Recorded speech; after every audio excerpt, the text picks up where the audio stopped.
舅舅，万一啊，救救我！云深他要送我去坐牢。季云深，我舅舅虽然好赌，但杀人放火的事儿他绝对不会做。这个是在火灾现场掉落的戒指，你是想告诉我火不是你舅舅放的，是你放的是吗？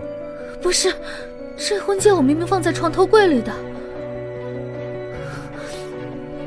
苏婉意，我好心收留你舅舅，还给了他一个体面的工作，你就这样报答我们季家？姐姐，季家待你不薄，要不是云深收留，你们全家早就被饿死了。你怎么能这么忘恩负义呢？苏婉意，现在韩家和季家在争南城的珠宝店，你居然为了韩征放火烧了仓库。我没有。为了韩征，婚戒都摘，你还跟我狡辩？